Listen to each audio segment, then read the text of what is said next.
So what's good, TMG fam? It's your boy L, and I'm back with another reaction. How y'all feel? Welcome back to the channel. Double salute. All right, so listen. Next on the blacklist, we got two terrifying cold cases from Michigan. All right, Michigan, Detroit. What up? 8 Mile. I don't know. Palm just. Knees weak, arms, it's vomit on his sweater already, mom's forget. Never mind. Nah, but we're gonna get into this video, man. If you're new to the channel, hit the subscribe button, join the fam, and yeah, let's check this out. J.K. Simmons, Jerry Bruckheimer, and Selma Blair are just some of the famous names to come from Michigan. But exploring the picturesque Midwestern state further, you'll find yourself chilled at some of the other famous names to emerge, including the co-ed killer John Norman Collins and Aileen Wuornos. It is no secret that Michigan is home to many unsolved mysteries and ruthless serial killers. In today's video, we'll be exploring two terrifying cold cases from Michigan. But first, I'd like to thank Magellan TV for sponsoring today's episode. If you're a true crime fan, chances are you've heard discussions around the web, original true crime content available on Earth. You know about their well-crafted documentaries and brilliant television. Here we go. Patricia Spencer and Pamela Hobley. It was a cool day on October 31st of 1969 as 15-year-old Pamela Pam Sue Hobley and 16-year-old Patricia Patty Ann Spencer left their school together in the community of Oscoda. The two teens were not known to be friends, but local rumor indicated that the two may have experimented with drugs and alcohol, suggesting to some online sleuths that the pair bonded over their shared experiences. It is believed that the two girls left school early that day, skipping their afternoon classes to head to an unknown destination. According to some reports on the case, a bomb scare may have made this truancy possible, as it was perhaps easier to slip out unnoticed in any havoc that may have taken place at the establishment. While the two were heading to somewhere unknown, both had made it clear to their families earlier in the day that they would be attending their school's homecoming football game in the evening and then heading to a party afterwards. Pam noted that she would be accompanying her friends and boyfriend to the event. Initially, the last known sighting of the girls was when they walked down River Road, away from their school and towards the business district. However, in 2013, a witness came forward stating that he had actually driven the girls to a gas station at River Road and Interstate 23. He expressed confusion that investigators didn't already know this, as he had reportedly told the police at the time that he had given the pair a lift. Detectives noted that they first of all, they had different parents than mine. Me telling hey, I'm gonna do this, and this right after what? No. And I'd have been checking in, I'd have had to, no, it was that, all of that wasn't going down. So that wouldn't have been possible. You know what I mean? Skipping school at that too? Nah. So off the rip, they were a little bit, you know what I mean, too grown for themselves already. And they were pretty loose with it. You could tell. Police at the time that he had given the pair a lift. Detectives noted that they had no such reports in their case files. Random rides with strangers, just somebody who just comes out of nowhere and say, yeah, I gave them a ride.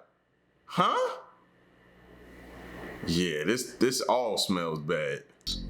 It is unclear why or how this mix-up occurred, but regardless, the witness was cleared of any involvement in the teens' disappearances. On that Halloween night, Pam's mother, Lois, who was a single mother of 3 girls, returned home from trick-or-treating with her 2 youngest daughters, only to be made aware by Pam's boyfriend that she hadn't arrived at the party or attended the school football game.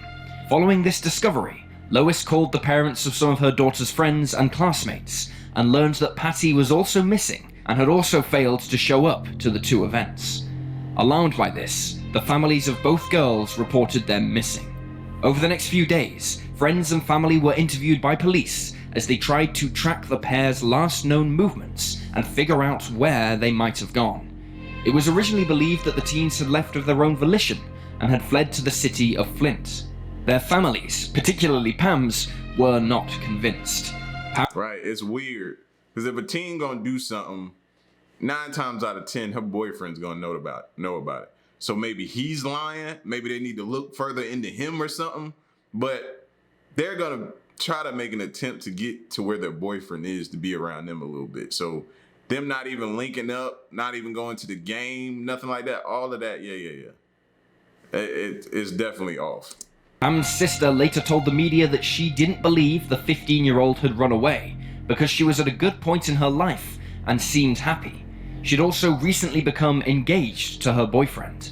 Furthermore, neither girl had taken their ID, handbag, nor a change of clothes, suggesting they didn't intend to be gone for long. A week passed, and neither of the girls made contact with their loved ones. At this point, investigators began to theorize that something more sinister may have taken place that Halloween. Eventually, detectives began to wonder if the girls had continued to hitchhike and suggested that if they had, they may have fallen victim to an unsavory character. They theorized that the pair were abducted by 2 or more perpetrators and were eventually murdered. A link to the Oakland County child killer was explored, but this connection appears to be unlikely. One lead led investigators to a makeshift grave in the woods, but it turned out to be an animal that was buried beneath the earth. Desperate for answers, Pam's family offered a $1,000 reward for any information that would bring back their missing loved one, but this money was never claimed. Due to a lack of leads and witnesses, the case quickly turned cold. 16 years later, in 1985, the police were given a tip that claimed the 2 teenagers had been murdered by 2 area men and buried near a barn that was used by teenagers throwing parties. Decades later, in 2010, the case was re-examined by a new team who re-interviewed friends, family, and any potential witnesses.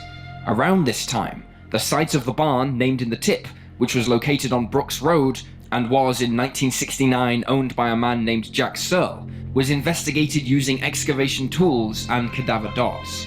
However, no signs of human remains or items belonging to the girls were found. It is unclear if Jack Searle was ever considered a person of interest. Additionally, other areas frequented by teenagers in 1969 were investigated, but turned up nothing. In 2011, one of Pam's sisters, Mary, who was just 8 when the teenager vanished, told the media that her family believe the 2 girls are dead. She told the Oscoda Press, "Pam and Patty are dead.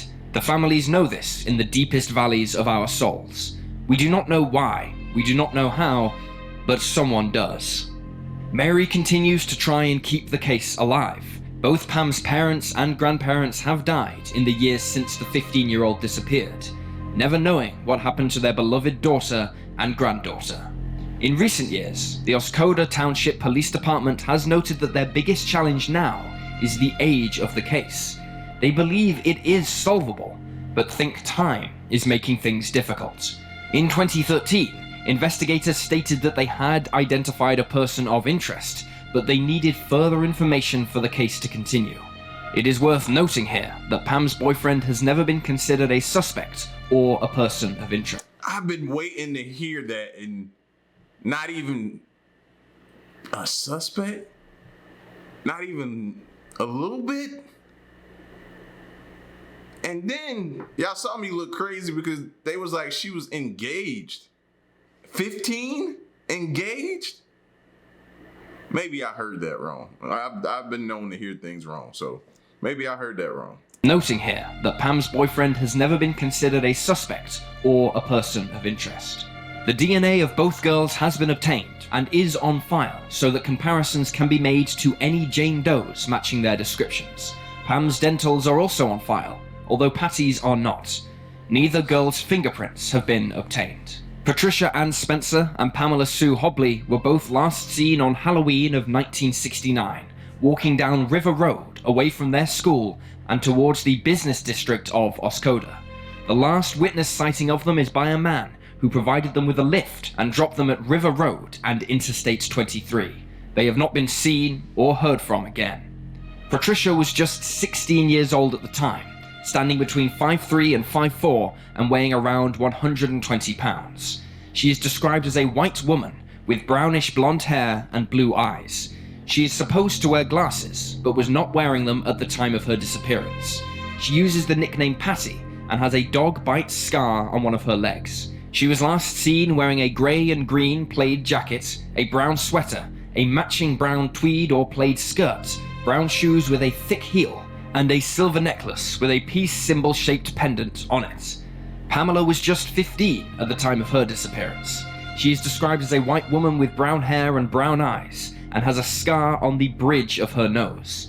Additionally, she has another scar or birthmark on the left corner of her mouth. She uses the nickname Pam, and is between 5'6" and 5'8", and weighed between 100 and 115 pounds when she was last seen. When she went missing, she was wearing a 3/4 length white faux fur coat with brown trim, a long-sleeved blouse with ruffled cuffs, a brown and white plaid skirt, knee-high socks, and chunky shoes with a thick heel. If the girls are still alive, Patty would be 68 years old, and Pam would be 67. The National Center for Missing and Exploited Children has, in recent years, released images of what the girls may look like. Patty's image shows her at 60, and Pam's shows her at 57. If you have any information about this case, you can contact the Oscoda Township Police Department on 989-759-9113. Alternatively, you can call the National Center for Missing and Exploited Children at 1-800-843-5678. I definitely would like them to look back into the dude that dropped him off too. You know what I mean? That picked him up and dropped him off wherever. Definitely looking at him again. You know what I mean? And like I said, time, so much time has gone by. It's going to make it nearly impossible. A lot of the people that probably were being looked at as suspects could possibly be dead. You know what I mean? So, but still, man, still justice needs to prevail at some sort, and some sort of closure that's left to the surviving family members definitely needs to happen. That's crazy. That's why parents be so worried when their kids go off to school, because you got to worry all day to make sure your kids make it back home. And who hasn't skipped school before? I have. Thinking back now how dumb that was and how I could have put myself in a bad situation, wasn't thinking back then. Kimberly King. Described by her loved ones as a spirited, good-hearted risk-taker, 12-year-old Kimberly Kim Alice King was known to be fun-loving and adventurous. Her best friend since 4th grade, Annie Godbout, lived across the road from her in the autumn of 1979 in the city of Warren, and was one of the last people to see her alive before she went missing. Kim spent part of the 15th of September with Annie at her home, after telling her grandparents that she would be sleeping over there. Instead, however, as dusk came and the sky grew dark, Kim hopped over the fence in Annie's back garden and waved goodbye as she headed off, hoping to meet her sister. The pair had made plans to go to the cinema, but Kathy King never showed up. She was unable to secure the car for the evening, and her father's home in Waterford had no telephone, meaning she was unable to let her sister know that she couldn't make it. Still, back in Warren, Kim decided to head to 11 Mile, located in Roseville, Michigan, which was a popular place for teens and preteens to hang out at the time. Kim enjoyed visiting the area and would often hitchhike her way there. She hoped that Kathy would turn up and the pair could hang out that evening, but of course Kathy never showed up there either. According to Annie, Kim would often stay out late and sneak out without her grandparents knowing. While she wasn't a troublemaker necessarily, she had a mischievous streak and liked to take herself off on adventures. What I'm starting to realize is it was a lot of hitchhiking going on back in the day. And it wasn't thought twice about. You hearing a lot of these older stories, hitchhiking is at the center of it. So it's like, and they didn't know or didn't have any type of fear like that. Today, you hear hitchhiking, you like, whoa, pump your brakes. Nah, that's too dangerous. But back then it was just, they thought nothing of it.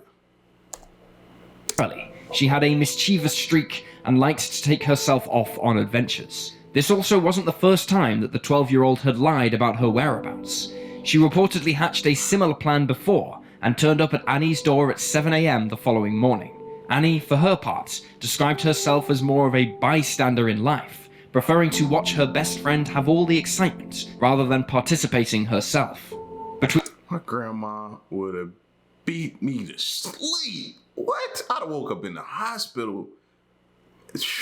Nah. Between 11 and 11:30 that night, Kim called her other sister, Connie. When asked about where she was, Kim claimed that she was just down the road from her grandparents at a nearby phone box. Connie, concerned for her younger sister, told the 12-year-old to either return home or go to Annie's house, and Kim said she would, but she never returned to either location. Annie waited for her best friend to show up into the early hours of the morning and became distressed when she didn't. Later that morning, she received a phone call from Kim's anxious grandmother, who asked her if she knew where Kim was. Annie told her she didn't know, but explained what had happened the previous night. Within the next few hours, the police were called to the scene. Initially, investigators suspected that 12-year-old Kim had left on her own accord. Her sister Kathy had a history of running away, and so they surmised that Kim had the same attitude and temperament. However, Annie, as well as Kim's family members, didn't believe she'd just leave, noting that while Kim enjoyed having fun and sneaking around, she would never leave her loved ones hanging without any answers. They felt that something had gone terribly wrong. Law enforcement were unable to determine what phone booth Kim used on the night of her disappearance. While she claimed that she was using one on the corner near her grandparents' house, a witness saw her using a phone from the party store at Marmon and 9 Mile instead. Phone records were never pulled from either booth, and there was no nearby CCTV that could be used to help track the young girl's movements.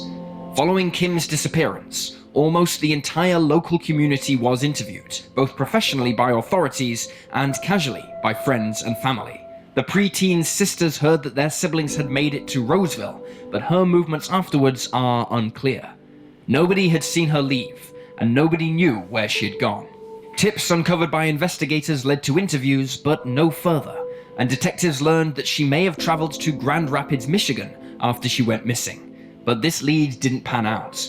It wasn't long before authorities came to a dead end. For some time, law enforcement believed that Kim's disappearance was the work of the Oakland County child killer, an unidentified serial killer who took the lives of 4 children around the ages of 10 and 12 between 1976 and 1977. The perpetrator's victims were held captive for several days before they were murdered. While Kim fits the profile of many of the killer's victims, if her case is his work, then it would be an outlier, as the culprit is known to leave his victims unhidden on the side of the road.